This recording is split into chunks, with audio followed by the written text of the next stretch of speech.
આ તરફ ગુજરાતના વાતાવરણમાં પલટા વચ્ચે પરેશ ગોસ્વામીએ મહત્વપૂર્ણ આગાહી કરી છે।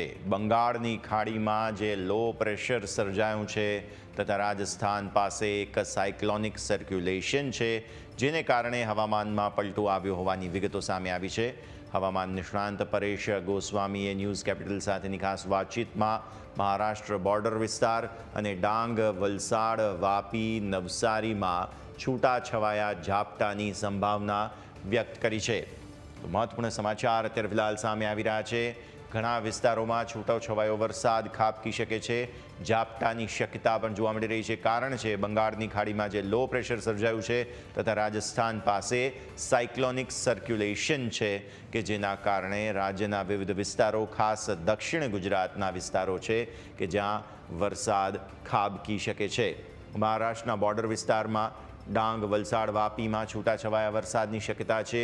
આ તરફ સૌરાષ્ટ્રમાં ભાવનગરમાં અત્યારે ફિલહાલ શક્યતા જોવા મળી રહી છે અને સાથે સાથે તમે નિહાળશો કે જે રીતે રાજસ્થાન પાસેનું જે સર્ક્યુલેશન છે તેના કારણે મધ્ય ગુજરાતના પણ અમુક વિસ્તારો છે કે જ્યાં વરસાદ ખાબકી શકે છે। હવામાન નિષ્ણાંત પરેશ ગોસ્વામી અત્યારે આપણી સાથે ન્યૂઝ કેપિટલની સાથે જોડાઈ રહ્યા છે। પરેશભાઈ, આપનું સ્વાગત કરીએ છીએ સૌથી પહેલાં તો ન્યૂઝ કેપિટલ ગુજરાત પર। અને સૌથી પહેલાં તો આ જે બે અલગ અલગ સિસ્ટમની તમે વાત કરી છે, એક બંગાળમાં અને એક રાજસ્થાનમાં, તેના કારણે ગુજરાતના વાતાવરણમાં જે પલટો આવ્યો છે તે પહેલાં સમજાવશો। ખાસ કરીને જોવા જઈએ તો બંગાળની ખાડીની અંદર અત્યારે એક લો પ્રેશર છે। સામાન્ય રીતે જોવા જઈએ તો બંગાળની ખાડીની અંદર એપ્રિલ મહિનામાં ભાગ્યે જ ક્યારેક લો પ્રેશર બનતા હોય છે। બાકી જે પ્રી મોન્સૂન એક્ટિવિટીના ભાગરૂપે જે કાંઈ સિસ્ટમો બનતી હોય છે એ એપ્રિલ એન્ડ અથવા તો મે મહિનાની શરૂઆતથી એ સિસ્ટમ બનવાની ચાલુ થતી હોય છે। આજે આ એપ્રિલ મહિનાનો બીજા અઠવાડિયાની અંદર બંગાળની ખાડીની અંદર એક લો પ્રેશર સિસ્ટમ બની છે। એ સાથે જે ઉત્તર ભારતના પહાડી પ્રદેશો છે ત્યાંથી અત્યારે વેસ્ટર્ન ડિસ્ટર્બન્સો પણ પસાર થઈ રહ્યા છે ને રાજસ્થાન ઉપર એક જે સાયક્લોનિક સર્ક્યુલેશન છે, આ તમામ પરિબળોને કારણે ગુજરાતના હવામાનમાં પલટો છે। ખાસ કરીને ગુજરાત ઉપર મિડ લેવલે જે પવનોની અસ્થિરતા છે એ બની રહી છે। અસ્થિરતાવાળા જે પવનો છે જેને કારણે જે આપણે લો લેવલે એની જે ઝડપ છે પવનની એ પણ વધી રહી છે। સામાન્ય રીતે અત્યારે એપ્રિલ મહિનાની અંદર 12 થી લઈને 14 કિલોમીટર પ્રતિ કલાકની ઝડપ પવનની હોવી જોઈએ। એની જગ્યાએ ગઈકાલે 11 તારીખથી પવનની ઝડપમાં વધારો થઈને 20 થી લઈને 25 કિલોમીટર પ્રતિ કલાકની ઝડપ પવનની જોવા મળી છે અને હજુ પણ 2 થી 4 દિવસ સુધી પવનની ઝડપ છે વધુ જોવા મળશે। આ જે અસ્થિરતાઓ ઊભી થઈ છે જેને કારણે ગઈકાલે 11 એપ્રિલના રોજ પણ રાજ્યના અમુક વિસ્તારમાં છૂટાછવાયા વરસાદી ઝાપટા પડ્યા છે, જેની અંદર ભાવનગર જિલ્લો હોય, રાજકોટ જિલ્લાના ધોરાજી આસપાસના વિસ્તારો હોય, બીજા પણ અનેક વિસ્તારોની અંદર છૂટાછવાયા ઝાપટા નોંધાયા છે। આજે 12 તારીખે પણ સાંજ સુધીમાં ખાસ કરીને બપોર પછીના જે સેશન છે એ સેશનની અંદર દક્ષિણ ગુજરાતના જે ડાંગ જિલ્લો છે, વલસાડ છે, વાપી, નવસારી જેવા વિસ્તારો છે, આ વિસ્તારોની અંદર હજુ પણ માવઠાના ઝાપટા પડે તેવી શક્યતાઓ છે અને ખાસ કરીને 15 એપ્રિલ 2025 સુધી પવનની ઝડપ છે દક્ષિણ ગુજરાતમાં થોડીક વધારે રહેશે। જે નોર્મલ પવનની સ્પીડ હોવી જોઈએ એના કરતાં વધી અને 35 થી લઈને 45 કિલોમીટરની ઝડપે પવન ફૂંકાય તેવી પણ શક્યતાઓ છે। એટલે દક્ષિણ ગુજરાતમાં જે આજે વરસાદો પડશે તેમાં પવનની ઝડપ સાથે પણ વરસાદો પડે તેવી શક્યતાઓ હાલ અમને દેખાઈ રહી છે। 2 દિવસ વાતાવરણ જે છે તે પરિવર્તિત રહેવાનું છે, ત્યારબાદ ફરી એકવાર હીટ વેવની પણ શક્યતા અહીંયાથી ખાસ જોવા મળી રહી છે, તો એ ખાસ સમજાવો હવે। અને બીજો મુદ્દો, આ જ્યારે અમુક વરસાદી ઝાપટાની વાત છે, શું અમુક જગ્યાએ કરા પણ પડી શકે છે કે એવી કોઈ શક્યતા અત્યારે ફિલહાલ નથી? સામાન્ય રીતે જોવા જઈએ તો એપ્રિલ અને મે મહિનામાં જે પ્રી મોન્સૂન એક્ટિવિટી થતી હોય એમાં જે પ્રી મોન્સૂન એક્ટિવિટીની જે શરૂઆત હોય છે એટલે અત્યારે એપ્રિલ મહિનામાં જે માવઠાના ઝાપટા પડી રહ્યા છે ત્યાં કરા પડવાની સંભાવનાઓ વધુ રહેલી હોય છે। કેમ કે જે આપણે ઉપર જે અસ્થિરતાઓ બનતી હોય છે જે 3 લેવલની અંદર મોટા ભાગે જોવા મળતી હોય છે। એક 850 એચપીએ લેવલે હોય છે, એક 700 એચપીએ લેવલે હોય છે અને એક 500 એચપીએ લેવલે હોય છે। અત્યારે જે અસ્થિરતાઓ છે મિડ લેવલ છે। મિડ લેવલે અને લો લેવલે જ્યારે પણ અસ્થિરતાઓ બનતી હોય છે ત્યારે માવઠાના ઝાપટા જે જોવા મળે એમાં અનેક જગ્યાએ કરા પડતા હોય આવા પણ દ્રશ્યો સામે આવતા હોય છે। એટલે કરા પડવાની પણ ખાસ અત્યારે શક્યતાઓ રહેલી છે। એ સાથે જોવા જઈએ તો જે આ અસ્થિરતાઓ છે એ આપણી ઉપરથી પસાર થઈ જશે એ પછી ફરીથી હીટવેવનો રાઉન્ડ ચાલુ થશે। કેમ કે આમ જોવા જઈએ તો 2025નો ઉનાળો છે, શરૂઆતથી અમે બધા મિત્રોને જે માહિતી આપતા રહ્યા છે કે આ વર્ષનો ઉનાળો છે થોડોક આકરો રહેવાનો છે। જેવી રીતે ગત વર્ષે પણ ઉનાળો આકરો હતો, ગત વર્ષના જે રેકોર્ડ છે એ પણ આ વર્ષે તૂટી શકે છે.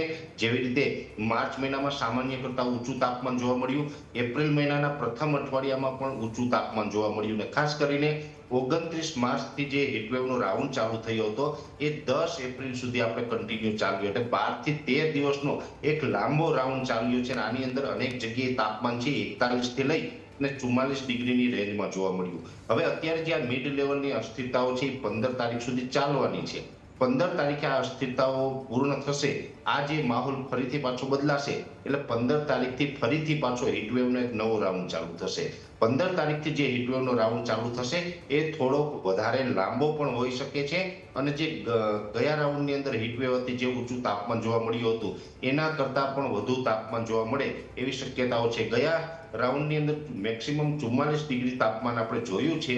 હવે આવનારા સમયની અંદર 15 તારીખથી જે હીટવેવનો રાઉન્ડ ચાલુ થશે એ લગભગ પૂર્ણ થતા એપ્રિલ મહિનો પણ પૂર્ણ થશે. એટલે હવે એપ્રિલ મહિનાના જે 15 દિવસ છે પાછળના, એ તમામ 15 દિવસ છે એમાં આપણે હીટવેવ જોવા મળશે, ઊંચું તાપમાન જોવા મળશે ને અનેક જગ્યાએ 45 ડિગ્રી સુધી પણ પારો પહોંચે તેવી શક્યતાઓ છે. એટલે હવે જે આ માવઠાની પરિસ્થિતિ છે, અસ્થિરતાને કારણે ઝાપટાઓ પડી રહ્યા છે, આ વાતાવરણ ખુલ્લું થશે એટલે ફરીથી હીટવેવનો આકરો અને લાંબો રાઉન્ડ ચાલુ થાય તેવી શક્યતાઓ છે. એટલે એના માટે પણ દરેક ગુજરાતી મિત્રોએ તૈયાર રહેવું પડશે. બિલકુલ. પરેશભાઈ, આવી સ્થિતિમાં જે 2 તારીખની તમે વાત કરી, પછી ફરી એકવાર હીટ વેવ શરૂ થઈ રહી છે, તો આવી સ્થિતિમાં ખેડૂતોએ કોઈ પ્લાનિંગ કરવું હોય તો કઈ તારીખો અને કયા મુદ્દાઓ ખાસ તે ધ્યાન પર રાખવાના રહેશે ખેડૂતોએ? ખાસ કરીને જોવા જઈએ તો આપણે 3 સિઝનની અંદર વાવેતર થતું હોય, એમાં જે અત્યારે ઉનાળુ સિઝનનું વાવેતર હોય છે. હવે એમાં જે લાંબા ગાળાના પાક છે, દાખલા તરીકે કેરીનો પાક હોય અથવા તો કેળનો પાક છે, શેરડીનો પાક છે, આમ તો એમાં બીજું કશું જ આપણે કરી શકતા નથી. ઉભેલો પાક છે એને નુકસાનીથી બચાવી શકતા નથી. આ કુદરતી આફત સામે આપણે નજર સમક્ષ નુકસાની જોવાની રહેતી હોય છે. આ એક ખાસ કરીને વાત છે કે જે ઊંચાઈવાળા પાક હોય, દાખલા તરીકે અત્યારે ઉનાળુ બાજરી હોય, 1 ફૂટથી ઊંચાઈવાળા જો તલ હોય અથવા તો મકાઈ છે કે બીજા અન્ય પાકો છે, આ પાકોને અત્યારે હાલ પૂરતું પિયત ન આપવું જોઈએ. કેમ કે 15 તારીખ સુધી જે પવનની ઝડપ વધારે રહેવાની છે, એમાં ખાસ કરીને સૌરાષ્ટ્ર, કચ્છ અને ઉત્તર ગુજરાતના જે ભાગો છે એ તમામ વિસ્તારોની અંદર 25 થી 30 સુધી અથવા તો 20 થી 25 સુધીના પવનો છે એ જોવા મળી શકે. દક્ષિણ ગુજરાતના વિસ્તારોની અંદર 35 થી લઈ અને 45 કિલોમીટર પ્રતિ કલાકની ઝડપે પવનો ફૂંકાશે. એટલે દરેક વિસ્તારોની અંદર 15 એપ્રિલ 2025 સુધી પવનની ઝડપ વધારે રહેવાની છે. વધારે પવનની ઝડપ હોવાને કારણે ખેડૂતોએ ધ્યાન એ રાખવાનું છે કે અત્યારે કદાચ પિયત આપવાની જરૂર હોય તો પણ 15 તારીખ સુધી આપણે પિયત આપવાનું ટાળવું જોઈએ. જો અત્યારે આપણે પવનની ઝડપ હોઈને પિયત આપી દેવામાં આવે તો આપણો પાક ઢળી પડે અને આપણે અનેક પ્રકારની નુકસાની થતી હોય છે. એટલે ખેડૂતો અત્યારે માત્ર એટલું જ કરી શકે કે પાકને પિયત ન આપે. બાકીની તમામ પ્રક્રિયાઓ છે એ કુદરતી છે, એમાં ખેડૂત કશું કરી શકવાના નથી. ખાસ કરીને અત્યારે જે માવઠાઓ પડી રહ્યા છે એ તમામ એવા વિસ્તાર છે કે એ વિસ્તારોની અંદર કેરીનો પાક અત્યારે ઉભેલો છે. હવે કેરીનો પાક છે સ્વાભાવિક રીતે વાર્ષિક પાક છે, એ જે મે મહિનાની અંદર એનું હાર્વેસ્ટિંગ થતું હોય છે અને આ સમયે વધુમાં વધુ માવઠા પડવાની શક્યતા હોય છે. અને એ પણ જે વિસ્તારોમાં અત્યારે માવઠા પડી રહ્યા છે એમાં જે ડાંગ હોય, વલસાડ હોય, વાપી, નવસારી છે, સૌરાષ્ટ્રના પણ અમરેલી, ગીર સોમનાથ કે જુનાગઢ જેવા વિસ્તારો છે, આમાં કેરીનો પાક વધુ જોવા મળે છે. અને એ જ વિસ્તારોમાં માવઠા પડે એટલે કેરીના પાકમાં ખાસ કરીને બહુ મોટું નુકસાન જાય એવી શક્યતાઓ છે. અત્યાર સુધી પણ 2 થી 3 રાઉન્ડની અંદર કેરીના પાકને નુકસાન થયું છે અને હજુ પણ આવનારા દિવસમાં કેરીના પાકને નુકસાન જાય એવી શક્યતા હાલ અમે માની રહ્યા છે. બિલકુલ. હવે અંતિમ સવાલ મારો રહેશે તે આવનારા ચોમાસા પર, કારણ કે તમે કહ્યું છે કે ઉનાળો આકરો રહેવાનો છે, તો શું એવું માની શકાય કે આપણે સારા ચોમાસાની તરફ ધીરે ધીરે આગળ વધી રહ્યા છીએ? પરેશભાઈ, ચોક્કસથી એટલું કહી શકાય. આમ તો સ્કાયમેટ વેધર હોય અથવા અન્ય ઇન્ડિવિજ્યુઅલ મારા જેવા ઘણા બધા વ્યક્તિઓએ આવનારા ચોમાસા વિશે એક અનુમાન દર્શાવી દીધું છે. અત્યારે લાનીના છે, વીક લાનીના સક્રિય છે. હવે ધીમે ધીમે ચોમાસું આવતા એ તટસ્થ સ્થિતિમાં પહોંચશે. એટલે જે પ્રશાંત મહાસાગરનું તાપમાન હોય જ્યારે સામાન્ય કરતા નીચું જાય, જેને આપણે લાનીના કહીએ છીએ, સામાન્ય કરતા અપ થાય જેને આપણે અલનીનો કહીએ છીએ. પણ આ વર્ષે ચોમાસા દરમિયાન અલનીનો અથવા તો લાનીનો બંનેમાંથી એક પણ કન્ડિશન નહીં હોય. એ ન્યુટ્રલ હશે એટલે કે તટસ્થ સ્થિતિમાં હશે. એ સાથે આઈઓડી છે એટલે કે ઇન્ડિયન ઓશન ડાયપોલ છે એ ફેવરેબલ જોવા મળશે. પોઝિશન એની જે છે એ પોઝિટિવ રહેશે, જેને કારણે 2025નું ચોમાસું છે તે સારું રહેશે. લગભગ અત્યારે એટલું અનુમાન કહી શકાય કે 98% થી લઈને 106% સુધીના